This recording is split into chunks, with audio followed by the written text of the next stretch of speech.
Need some. Are you rolling? Yeah, ready when you are. Oh, okay. All right. Oh, I think I got it. Okay.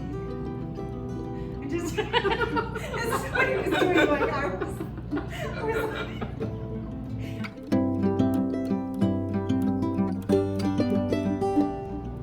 Hi, I'm Alana, the marketing coordinator for Nicholas Books and Schuler Books, and this is my husband Kenneth. And I've roped him into this cook the book because he's the one who does all the cooking. I do the hunting and gathering and the making of cocktails, and he makes the rest of the magic happen, and then I eat it. So today we are super excited to be doing some recipes from Salt, Fat, Acid, Heat by Samin Nostrat. We love everything she does. She does farm to table, she does Persian cuisine, and everything's fresh and healthful and delicious. So do you want to talk about the recipes we're doing? Sure. We're going to do for a main course a Persian roast chicken. And alongside of that, we're going to do a Persian rice. I've been begging for this rice for years, by the way. Tonight's the night I finally get it. It's called tadiq, and it's a traditional Persian rice recipe with sort of caramelized rice on the bottom. It's very delicious. And we're also doing a fennel and radish salad with a lemon vinaigrette. We got a lot of the ingredients right from our farm market, including the chicken and the radishes. The parsley came right from our little garden that we have on our deck. So enjoy our cook the book, and we'll share the results when we're done.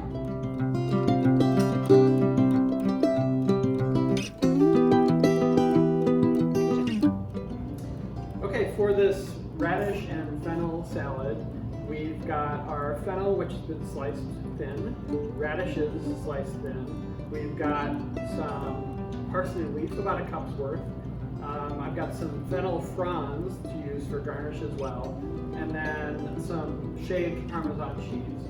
For the dressing, we've got lemon juice, olive oil, salt and pepper, a little bit of white wine vinegar, and a smashed garlic clove. And so those will come together for a delicious salad.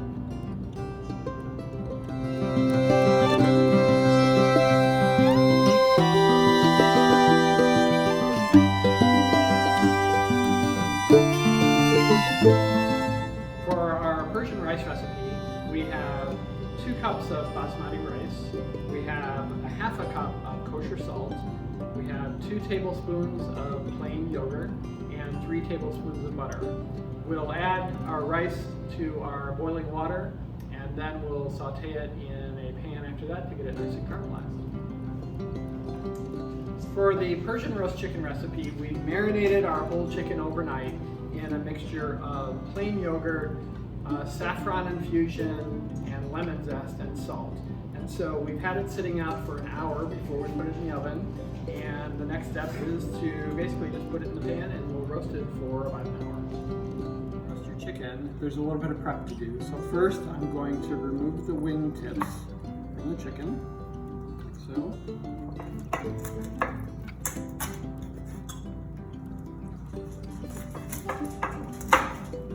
And you can save those for stock if you like. And then we're going to salt the chicken all over and let it sit for 30 minutes. Generously, some salt all over there. This is kosher salt, some sea salt. And also don't forget to season inside because that makes a difference. And let that sit for about 30 minutes. Alright, so I told you my jam is cocktails, and because we're doing kind of a Persian-inspired meal, I wanted to do a Persian-inspired cocktail. So traditionally, that would include something like pomegranate juice, but pomegranates are not in season right now, and I like to kind of use the fruits of the season, just like Samin would. And so rhubarb has a very similar profile to pomegranate. It's kind of tart, just a little bit sweet. So I made some rhubarb syrup last night, and look at that color, it's so pretty. And we're going to use gin, and another traditional Persian ingredient is rose water. So we are going to have a Persian gin fizz, but instead of pomegranate, we're going to use our rhubarb syrup. So we start with our gin, and I'm using Michigan from Long Road. It's awesome stuff. The juniper berries are harvested from Beaver Island out in Lake Michigan. And I love their spirits because they use all natural ingredients to distill them. And then we need some of our rose water. This is tricky to come out.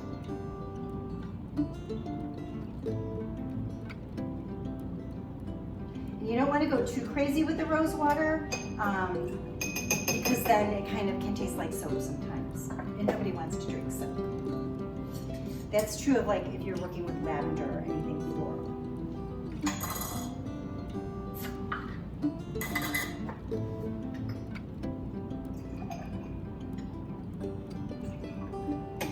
And then I always like to add citrus to a cocktail because I feel like it really kind of brightens and heightens the flavor. So we're gonna go with a squeeze of lemon, some lemon juice in there. And traditionally you would garnish this with rose petals, but I live in a condo and I don't have any roses. But I do always grow Johnny Jump Ups and pansies, and so we will garnish with that. So we want to give it a nice gentle stir.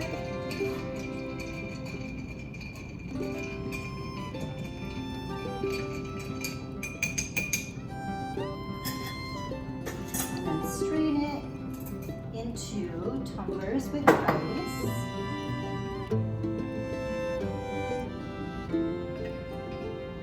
And top it off with a splash of sparkling water. That's your fizz.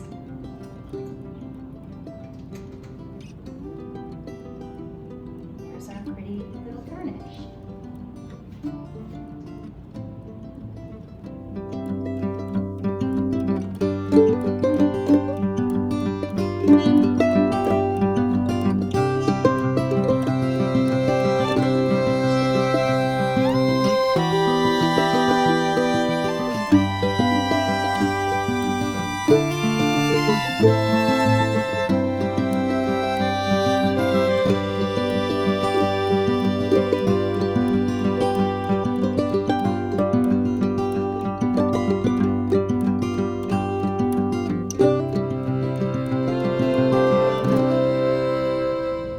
Par cooked our rice and we rinsed and drained it, and now we're going to take 1 cup of our rice and combine it with 2 tablespoons of yogurt, like this.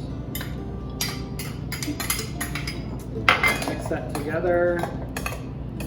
And then the next step is we're going to put some butter and oil in our pan, which is heating on the stove, and then the rice goes in to cook.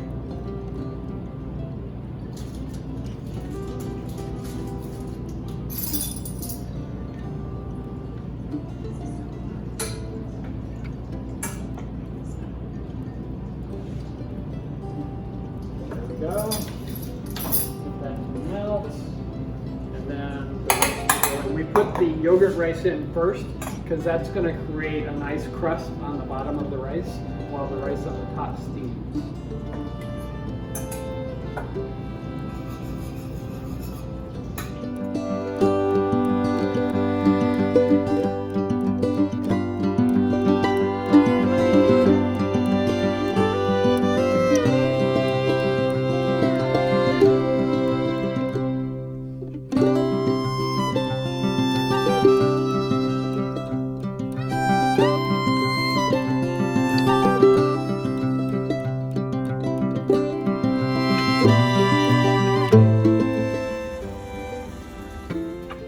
Okay, our chicken's done, and it looks beautiful and golden brown caramelized, and we'll let that rest for about 15 minutes.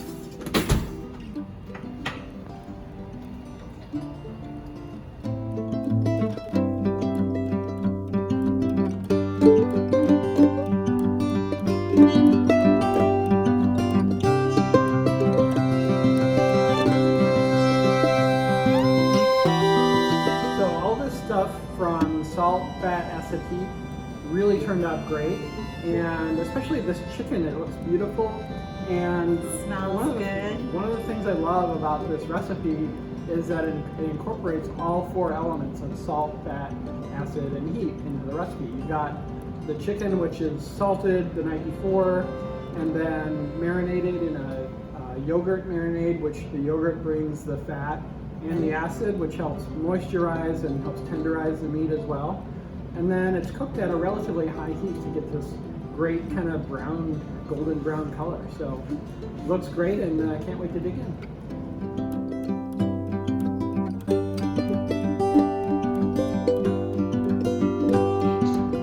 Okay, so you can see that the meal was really good. There's not much left, maybe enough for one person to have some lunch. And everything was amazing. One of the reasons I love this book is because every recipe gives you options and versions. So there are like up to 3 to 4 versions. Like for the roast chicken, for example, we chose the Persian version, but the original version was buttermilk. And instead, the Persian version, instead of buttermilk, used yogurt, for an example. So it gives you the basics that you need to know, but then goes beyond that to show you all of the possibilities that there are. And the cool thing about the book is it's also illustrated, because it doesn't want to, it wants you to like envision what you can make, not necessarily what looks perfect. So like our tadiq, I'm sure wasn't perfect, but man, was it good. So the illustrations are done by Wendy McNaughton, and she has some new things coming up too, but I just love the simplicity of the illustrations, and it makes it a little more aspirational. It makes it feel like it's a little more doable and attainable for anybody. And this chicken was delicious, by the way. So good. One thing that really stuck out to me was using the yogurt marinade overnight. Not only did it give it this great brown color, but I found that the skin was very crispy, and it added just a hint of bitterness to the dish, which was good actually. Not bitterness in a bad way. Bitterness that really enhanced the tenderness of the chicken at the same time. So really kind of a unique dish, and we really enjoyed it. It's fantastic.